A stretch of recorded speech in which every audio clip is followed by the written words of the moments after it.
cancer de la prostate, c'est le cancer le plus fréquent chez l'homme. C'est environ 50 000 nouveaux cas par an.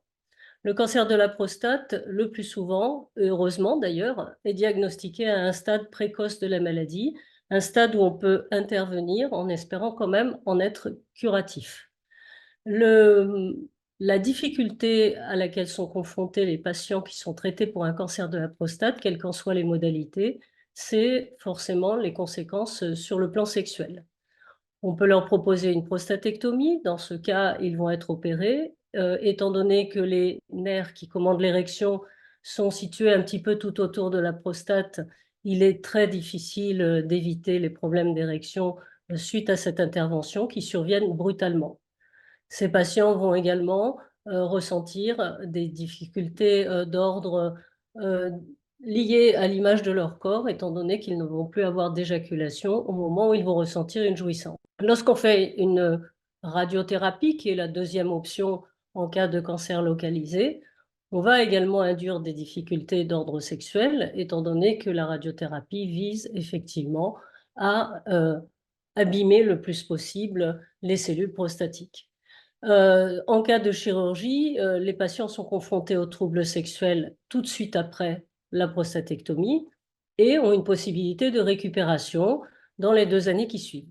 Lorsqu'ils ont une radiothérapie, les troubles en général n'interviennent pas tout de suite, mais se mettent en place de façon progressive, et d'autant que très souvent on associe à cette radiothérapie une hormonothérapie, c'est-à-dire un traitement visant à baisser au maximum le taux de la testostérone, ceci ayant un impact direct sur le désir sexuel, sur le plaisir et sur les sensations. Le patient qui a été diagnostiqué pour un petit cancer, localisé de cette manière-là, est très souvent quelqu'un qui ne se plaignait absolument de rien sur le plan sexuel. Le premier choc, c'est évidemment l'annonce de la maladie. Le deuxième, c'est évidemment la terreur des conséquences, et notamment sur le plan sexuel. Nous avons absolument la nécessité à entourer ces patients pour leur éviter au maximum les répercussions sur leur vie privée. Étant donné que l'érection est au premier plan, étant donné que l'érection est un phénomène vasculaire mais également tissulaire, qui s'auto-entretient finalement toute la vie, notamment au moyen des érections spontanées nocturnes, il est extrêmement important de leur proposer des traitements efficaces de manière à ce qu'ils puissent avoir très rapidement une récupération de leur fonction érectile. Parce que bien au-delà de la sexualité, l'érection est une fonction et que si on ne s'en occupe pas, petit à petit, les érections ne deviennent plus vraiment possibles. Et donc, la prise en charge en sexologie, elle est fondamentale chez ces patients.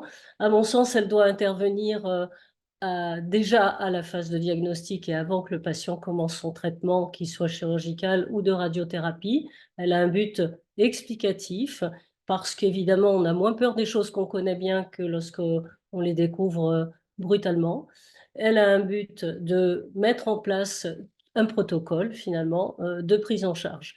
Et ce protocole de prise en charge, il est important de voir les patients ensuite régulièrement, parce qu'une fois qu'ils sortent du contexte du cancer, ils se sentent plus du tout entourés, ne sont plus entourés par l'équipe chirurgicale ou l'équipe médicale, et ne peuvent pas rester comme ça tout seuls à attendre de voir quand est-ce que leurs érections vont pouvoir revenir. Donc, la prise en charge autour du cancer de la prostate, elle implique une rééducation de l'érection, et donc au moyen de médicaments, parce qu'heureusement, on a des traitements médicamenteux très efficaces.